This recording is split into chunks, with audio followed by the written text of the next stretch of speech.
뉴스를 보면 이제 코로나 뉴스는 시들시들 들어가고 이제 가뭄과 홍수에 대한 뉴스가 넘쳐나는 것을 볼 수가 있습니다.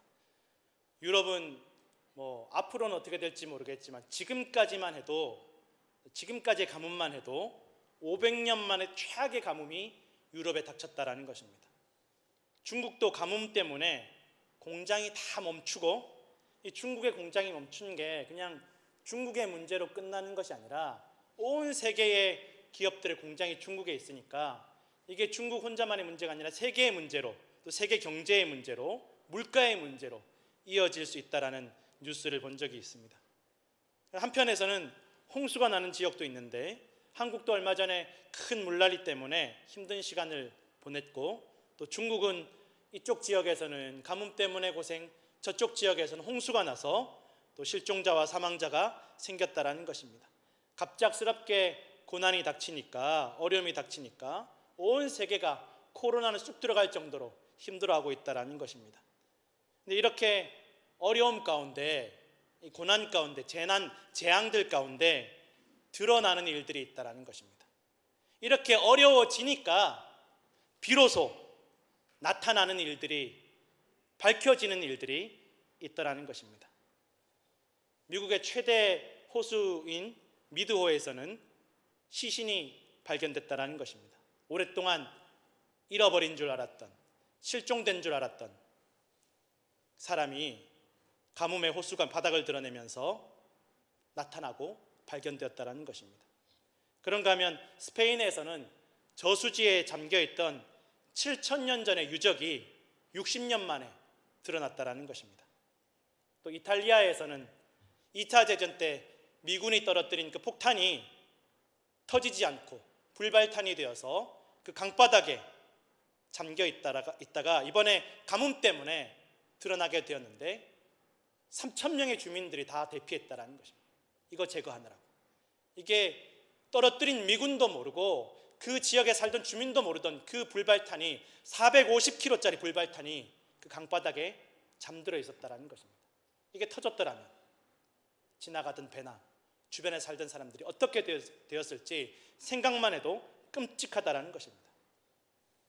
가뭄으로 인해서 물이 마르면서 드러나는 일들도 있지만 홍수 때문에 드러나는 일들도 있다라는 것입니다. 이번에 한국에 홍수가 났을 때 이 지하철 스크린도어가 잘 물을 막아줘서 이 선로에까지, 이 레일까지는 물이 들어차지 않았다라는 것입니다. 그래서 지하철 타고 지나가는 승객들은 물난리를 겪지 않았다라는 것입니다. 스크린도어가 참 잘 만들었다라고 생각을 했는데, 한편 중국에서는 똑같이 스크린도어를 설치를 했는데 이 물난리에 지하철에 물이 쏟아져 들어올 때 이 스크린도어가 다 무너져서 지하철 안에까지 물이 들어찼다라는 것입니다. 그래서 지하철 타고 있는 상태에서 목까지 물이 들어차는 일들이 있었고, 심지어는 실종자가 생기고 사망자가 생겼다라는 것입니다. 홍수 때문에, 홍수가 나니까 비로소 이 스크린도어가 제대로 만든 건지 대충 만든 건지 다 드러나더라는 것입니다. 어려움과 고난을 만나면 사람의 마음도 다 드러납니다. 몇 년 전에 포항의 어떤 카페에서 어떤 젊은 커플이, 연인들이 정말 주변 어른들이 보기에 저것들 그냥 나가서 저렇게 하지, 저럴 거면 차라리 가서 여관을 잡지 할 정도로 눈꼴 시릴 정도로 서로 닭살 행각을 벌이더라는 것입니다. 말은 못하고 그러는데 갑자기 건물이 흔들리면서 지진이 일어난 것입니다. 그러니까 그때까지 너 아니면 죽을 것 같아, 너 부모님이 반대해도 너랑 살 거야, 너랑 결혼할 거야 하던 그 남자가 제일 먼저 도망가더라는 거예요. 조금 있다가 이제 두 커플이 다시 들어왔는데 그때부터 싸우기 시작해요. 너 방금 전까지 너 나 위해서 목숨도 버린다 그러지 않았냐, 너 부모님 반대해도 나랑 산다 그러지 않았냐, 어떻게 지진 났는데 나 혼자 내버려두고 너 혼자 도망가냐, 그렇게 울더라는 것입니다. 일본에서 2011년도 대지진이 일어났을 때 그 지진이 일어난 지역에 이혼 상담 건수가 30%가 늘어났다는 것입니다. 정말 사랑하는 것처럼 보이는 연인도 어려움을 만나면 그 사랑이 다 드러납니다. 정말 별 문제 없어 보이는 가정도 어려움을 만나면 다 드러납니다. 사람이 어려움을 만나면 그 밑바닥이 다 드러납니다. 여러분, 신앙생활도 마찬가지입니다. 정말 열심히 신앙생활하고 누구보다 모범적으로 봉사하고 성실하게 신앙생활을 했지만, 믿음이 성숙하고 튼튼한 것처럼 보일 수 있지만, 어려움을 만나면 그 믿음이 드러납니다. 그 바닥이 드러납니다. 성경에는 하나님께 수많은 믿음의 조상들을 고난 속으로 막 밀어붙이십니다. 밀어넣으십니다. 심지어는 죽음으로도 밀어넣으십니다. 그리고 그 고난 속에서, 그 죽음의 위협 속에서 밑바닥이 다 드러나게 하십니다. 믿음의 바닥, 관계의 바닥이 다 드러나게 하십니다. 지금까지 믿고 의지해왔던 모든 관계의 그 밑바닥을, 민낯을 다 드러내시고 보게 하십니다. 내 믿음, 내 의지, 내 지식, 나 자신의 모든 바닥을, 민낯을 보게 하십니다. 그리고 그렇게 하시는 것은 이 사람 부끄럽게 하시려는 것이 아니라 더 거룩하게, 더 깨끗하게, 더 정결하게, 더 안전하게, 바르게 살게 하시고 구원하시게 위함이라는 것을 여러분 기억하시고 믿으시기를 부탁을 드립니다. 아까도 말씀드렸지만 강 속에 가라앉아 있던 그 불발탄을 가뭄 때문에, 500년 만에 찾아온 그 가뭄 때문에 비로소 발견하고 치울 수 있었다는 것입니다. 언제 터져도 이상하지 않을 그 3,000명의 목숨을 위협하는 그 불발탄이 강 속에 숨어 있다는 것을 아무도 모르고 있었습니다. 여러분, 모른다라고 해서 없는 것이 아니라는 것입니다. 우리 바닥에 무엇이 있는지 우리는 모르고 있습니다. 얼마나 엄청난 폭탄이, 엄청난 불발탄이 우리 속에 숨어서 언제든지 터져서 나뿐만 아니라 주변의 모든 사람들을 멸망으로 이끌 만한 그 불발탄이 없어서 모르는 것이 아니라 있어도 모른다라는 것입니다. 어려움을 만나면 어려움 속에서, 가뭄 속에서 바닥이 드러날 때 비로소 발견된다라는 것입니다. 욥기는 고난 속에서 사람의 바닥이 드러나는 이야기입니다. 오늘 욥기를 통해서 여러분, 우리 믿음의 바닥을, 밑바닥을 살피시고 이 불발탄을 제거하시는 성도들 되시기를 축원합니다. 욥은 누가 봐도 완벽한 인생이었습니다. 정말 이런 사람이 없다라고 할 정도로 부족함이 없는 사람이 욥이었습니다. 성경에는 온전하고 정직하고 하나님을 경외하고 악에서 떠난 자라고 기록하고 있습니다. 이 성경에서 말하는 악의 기준은 하나님과의 관계가 기준이라는 것입니다. 의도적으로 하나님과 멀어지는 것을 성경은 악이다라고 정리하고 있다는 것입니다. 그리고 반대로 내가 하나님께 가까이 하기 위해서 하나님을 향해서 노력하고 살아가는 사람, 그것이 바로 선이다라고 말씀하고 있다는 것입니다. 그런데 욥은 악에서 떠났다라고 말씀하고 있습니다. 하나님과 멀어지는 길에서 의도적으로 떠나는 사람, 의도적으로 내가 하나님께 가까이 하기 위해서, 하나님께 바짝 붙기 위해서 살아가는 사람이었다는 것입니다. 그리고 욥은 남부럽지 않은 자식도 아들, 딸 섞어서 10명이나 있었고 재산과 종도 엄청나게 많았습니다. 동방 사람 중에서 가장 훌륭한 사람이다라고 기록되어 있는데, 이것은 정말 물질적으로, 재산이나 경제적으로 가장 풍족한 사람이었고 인격적으로도 굉장히 훌륭한 사람이다라는 그런 의미를 다 가지고 있다는 것입니다. 성경에서 이 정도로 완벽한 사람, 완벽한 인생을 묘사하는 인물은 찾기가 어렵습니다. 어떻게 이런 사람이 있을 수 있을까? 또 심지어는 이 자녀들이 생일 잔치를 하고 들뜬 마음에, 혹시라도 그 마음속으로라도 하나님께 죄를 지었을까 봐, 하나님을 욕되게 했을까 봐, 하나님의 영광을 가렸을까 봐 그 잔치를 끝나고 나서 자식들을 불러서, 야, 너희 혹시라도 하나님 앞에 실수했을 수 있으니까 기도해라, 예배드리자라고 자녀들을 성결하게 시키고 번제를, 예배를 드렸다라는 것입니다. 정말 최고의 신앙교육, 가정교육의 모범이라는 것입니다. 성경에서 이 정도로 신앙 교육을 철저하게 시키는 인물이 어디에 있겠습니까? 이러한 욥을 하나님께서 얼마나 기뻐하셨는지 사탄에게도 자랑하시는 것입니다. 마귀에게 자랑하시는, 욥 봤냐? 욥만큼 잘 믿는 사람이 어디 있냐? 정말 대단하게 잘 믿지 않느냐? 이런 사람 세상에 없다. 그러자 사탄이 하나님께 말합니다. 하나님, 이유 없이 욥이 잘 믿겠습니까? 하나님이 그 가정과 사업을 다 지켜주시고 살만하니까, 먹고 살만하니까, 집에 별일 없으니까 신앙생활 잘하고 열심히 믿는 거 아니겠습니까? 하나님이 그 소유물 한번 쳐보십시오. 그 먹고 살만한 것 없애보십시오. 그 가정 한번 쳐보십시오. 그러면 틀림없이 하나님을 욕할 것입니다. 욥은 자기가 가지고 있는 것 때문에 하나님 섬기는 것입니다. 우리가 신앙생활 하다 보면 성공하고 가정도 잘 되고 신앙생활도 잘하는 사람들을 보면서 저 사람은 먹고 살만하니까, 돈 잘 버니까, 자식과 가족이 잘 되니까 저렇게 열심히 신앙생활 한다라고 의심하고 질투하고 배아파할 때가 있습니다. 이것은 불신과 의심이라는 것입니다. 이 세상과 사람들은 다 돈과 물질 때문에, 환경 때문에 살아가고 움직인다고 믿는 것, 여러분, 이것이 오늘 성경에서 나온 사탄의 사고방식이라는 것입니다. 근데 하나님께서 욥의 소유물을 다 너한테 맡겨줄 테니까 너 한번 해봐라. 욥 한번 해봐라. 욥은 절대 흔들리지 않는다. 당시에는 자녀들도 부모의 소유물로 여겨지던 시대였는데 욥의 몸에는 손대지 말고 네가 욥의 소유물을 한번 쳐봐. 자녀들까지도 사탄에게 맡기시는 것입니다. 하나님께서 욥을 신뢰하시는 것입니다. 그렇게 사탄이 욥을 치기 시작합니다. 하루아침에 재산과 종들, 자녀들 다 없어집니다. 하루아침에 부도가 나는 것입니다.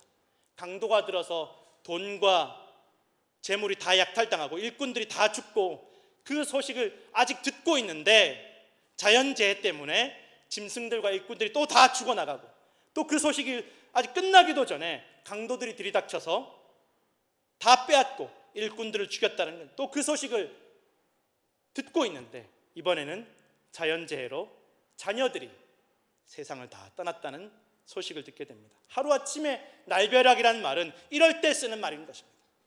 정말 정신을 차릴 겨를도 없이 고난에 고난이, 아픔과 상처에 아픔과 상처가 계속 들이닥치는 것입니다. 어떻게 정신을 차릴 수 있을까? 저는 목사이지만 내가 과연 저런 상황이라면 내가 그걸 정신적으로 감당할 수 있을까? 욥이 이 상황 속에서 겉옷을 찢고 머리털을 밀고 땅에 엎드려서 예배했다라고 말하고 있습니다. 당시에 옷을 찢고 머리털을 미는 것은 슬픔과 회개의 상징이었습니다. 무슨 말입니까? 내 탓입니다. 이거 내 탓입니다. 내 잘못입니다. 슬퍼하며 회개하는 것입니다. 그리고 욥이 기도합니다. 내가 태어날 때 하나님, 가진 것 아무것도 없이 알몸으로 나왔는데 자녀도 없고 친구도 없고 내 재산과 소유물도 아무것도 없이 나왔으니까 내가 이제 다시 알몸으로 돌아가는 것이 당연합니다. 하나님, 이게 다 내 잘못입니다. 자식들도 재산도 다 하나님께서 주셨습니다. 내 것은 아무것도 없습니다. 하나님께서 주신 것, 하나님의 것을 하나님께서 거두어 가셨으니 하나님 찬양합니다 라고 말하면서 욥이 하나님 앞에 그 입으로 죄를 짓지 않고 하나님을 원망하지 않았다라고 성경에 기록이 되어 있습니다. 욥이 밑바닥까지 깨끗하게 보이는 것입니다. 정말 사람이 어떻게 저렇게 바닥을 치는 인생 가운데, 바닥을 치는 저 고난 가운데 저렇게 죄 짓지 않을 수 있을까? 그런데 다시 사탄이 하나님 앞에 섰을 때 하나님께서 봐라, 욥이 저렇게 깨끗하고 신실한 사람 아니냐, 얼마나 정직하냐, 네가 그렇게 욥을 시험하도록 하였지만 욥은 자기 믿음을 지켰다. 그런데 사탄이 받아들이지 않습니다. 저 사람 아직 남아있는 게 있지 않습니까? 하나님, 자기 몸뚱아리 아직 남아있지 않습니까? 아직 자기 몸뚱아리가 남아있으니까 믿을 수 있는 것입니다. 아직 욥의 밑바닥은 오지 않았습니다. 자기 몸, 자기 건강, 자기 생명이 위태로워지면 틀림없이 하나님을 욕할 것입니다. 욥은 이기적인 사람이라 자기 한 몸만 괜찮으면 다 없어져도 괜찮은 사람입니다. 하나님께서 다시 욥을 신뢰하십니다. 그렇지 않다. 네가 한번 해봐라. 그러나 욥의 생명은 해치지 말고 네가 욥의 건강을 한번 해쳐봐라. 사탄이 욥의 몸에 병이 생기게 해서 머리끝에서 발끝까지 온몸에 종기가 나게 하였습니다. 당시에는 이 피부병은 저주받은 상징이었습니다. 욥이 제 가운데 앉아서 질그릇으로 몸을 긁었다라고 기록되어 있는데, 제 가운데, 제 위에 불탄 제 가운데 앉은 것은 또한 당시에는 슬픔과 회개를 의미하는 것입니다. 그의 아내가, 욥의 아내가 이것을 보고, 욥이 이렇게 고난당하고 고통받는 것을 보고 욥에게 말합니다. 아직 당신 그렇게 고지식하게 믿음 지키냐고. 당신이 믿는 그 하나님이 당신 도와주지 않는데 차라리 하나님 욕하고 죽으라고. 사탄이 욥을 시험했는데 욥의 아내의 밑바닥이 다 드러납니다. 남편이 고난 가운데 있을 때 아내의 밑바닥이 다 드러납니다. 욥이 가장 어렵고 힘들 때 간신히 버티고 있는데, 억지로 버티고 있는데 의지가 되고 위로가 되어야 될 아내가 이렇게 이야기를 하니, 어지간한 사람이라면, 보통 사람이라면 에라 모르겠다 하고 하나님께 욕하고 스스로 생명을 끊을 수도 있다라는 것입니다. 불평과 원망을 쏟아내는 것이 당연하고 자연스러울 텐데도 욥은 믿음을 지키고 입으로 범죄하지 않습니다. 이복에 내가 하나님께 복받은 것이 얼마나 큰데, 내가 얼마나 은혜를 많이 받았는데 이 정도 어려움 겪는 건 내가 어떻게 하나님 원망할 수 있겠나. 내가 하나님께 복받고 은혜 받은 것을 먼저 생각하고 더 크게 생각하는 사람이 욥이었고, 이것이 고난 가운데, 이 재앙 가운데, 이 저주 가운데 믿음을 지키는 욥의 방법이었다라는 것입니다. 여러분, 여기까지가 사탄의 시험이었습니다. 사실 욥은 이 시험 다 통과했습니다. 합격했습니다. 어떻게 예수님도 아닌데 어떻게 이렇게 믿음을 지킬 수 있는지 이해하기 어려울 정도로 욥의 밑바닥이 얼마나 깨끗한지가 다 드러났다라는 것입니다. 이만하면, 이 정도면 다 된 거 아닌가. 그렇게 시험을 통과했는데, 합격했는데 하나님께서 욥을 바로 치료해 주시지도 않고 재산과 가정을 회복시켜 주시지도 않았습니다. 그때 욥의 세 친구가 멀리서 욥이 어려움 당했다는 소식을 듣고 찾아옵니다.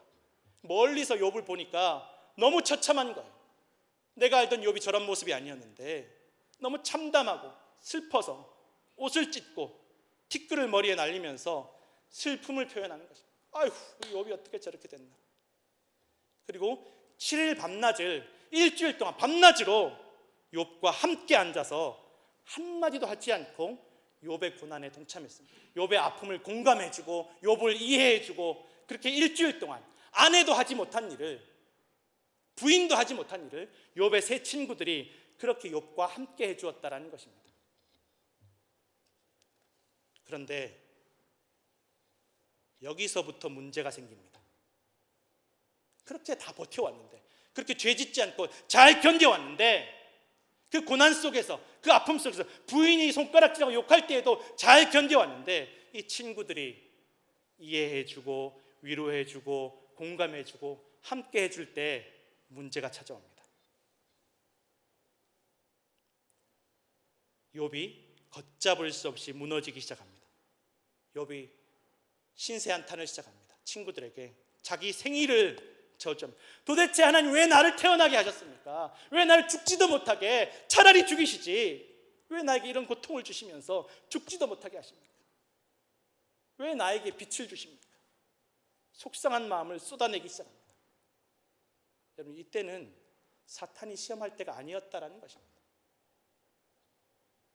욥의 바닥이라고 생각했던 그 바닥이 아니었다라는 것입니다. 그 바닥이 무너지고 진짜 욥 자신도 깨닫지 못하고 있던 그 더 밑바닥이 마침내 드러났다는 것입니다.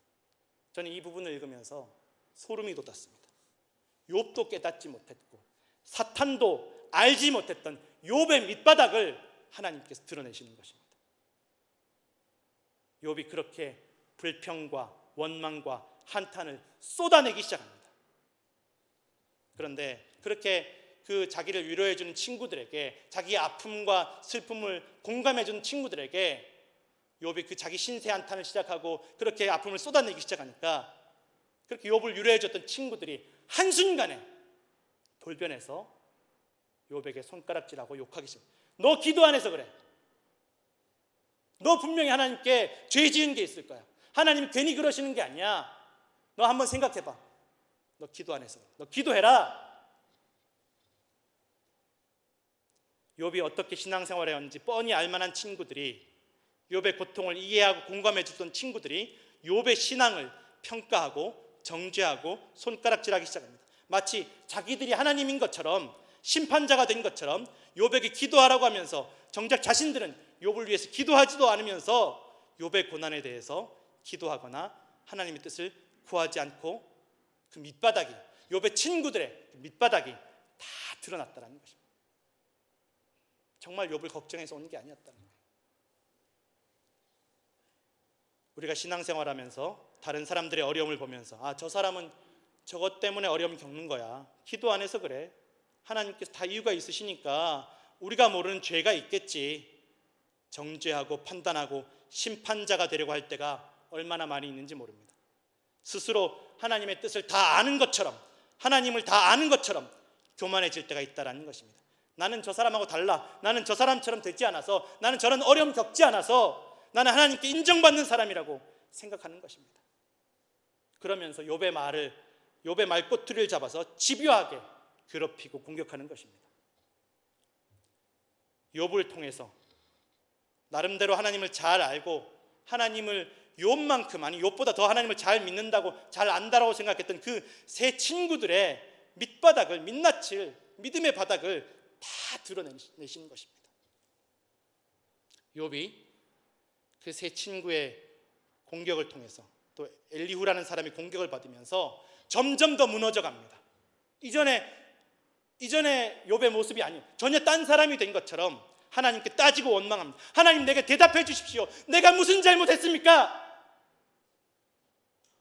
누가 나를 하나님께 고발했습니까? 누가 나를 고소한 사람이 있으면 그 고소장을 나에게 보여주십시오. 욥이 하나님께 쏟아내는 것입니다. 완전히 다른 사람처럼. 그리고 그때 욥이 완전히 다 무너졌을 때, 욥의 밑바닥이 다 드러났을 때 하나님께서 찾아오셔서 욥과 세 친구를 만나시고 책망하십니다. 욥은 그때서야, 하나님 만나고서야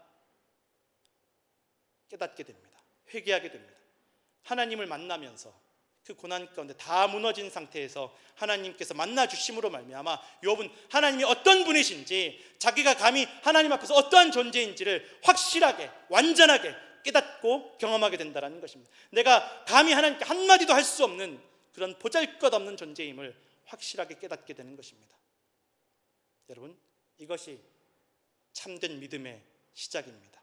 하나님이 어떤 분이신지, 내가 하나님 앞에 어떠한 존재인지를 분명하게 깨닫는 것이 신앙생활의 시작이라는 것입니다. 그 전까지 욥이 예배하고 신앙생활하면서 머리로 알고 귀로 들었지만 하나님의 존재와 하나님 앞에서 자기의 존재가 어떠한 존재인지에 대해서 분명하고 확실하게 깨닫지 못했다라는 것입니다. 여러분, 기독교는, 신앙생활은 공부하는 종교나 학문이 아니다라는 것입니다. 신앙생활은 하나님을 만나는 경험이라는 것입니다.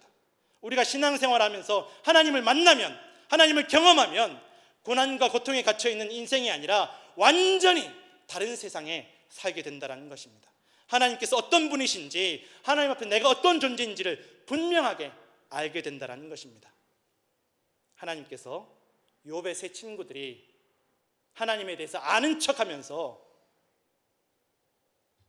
했던 모든 말들이 욥을 공격했던 그 모든 말들이 차라리 욥이 하나님을 원망하면서 하나님께 기도하며 부르짖었던 그 말보다 못하다라고, 너희가 옳지 않다라고 말씀하시는 것입니다. 그 세 친구에게 노하셨다라고 말씀하십니다. 너희는 기도도 하지 않으면서 기도하라고 욥에게 말하고, 너희가 하나님에 대해서 알지도 못하면서 하나님에 대해서 아는 척하고 나를 이용해서 욥을 공격하고 정죄하고 판단하고, 너희는 가서 욥에게 사과를 빌고 용서를 빌고 욥이 너희를 위해서 기도하면 내가 너희를 용서해 줄 것이다. 욥과 함께 예배해라. 욥에게도 말씀해요. 너 저 친구들 위해서 기도해라. 방금 전까지 아직 욥은 이 고난이 지나가지 않았습니다. 아직 제 위에 앉아 있었고 아직 여전히 긁어 부스럼만 나는 그런 질병 가운데 있었다라는 것입니다. 아직 회복되지 않았습니다. 그런데 욥에게, 아직 고통과 고난 가운데 있는 욥에게 말로 욥을 괴롭히고 죽이려고 들었던 그 원수만도 못한 친구들을 위해서 기도하고 함께 예배하라고 말씀하시는 것입니다. 얼마나 고통스럽겠어요. 얼마나 힘든 일이겠습니까? 하나님을 만난, 하나님을 경험한 욥은 기꺼이 친구들을 위해서 기도하고 함께 예배하게 된다는 것입니다. 기저서에 비로소 하나님께서 욥의 곤경을 돌이키셨다라고 성경에 기록이 되어 있습니다.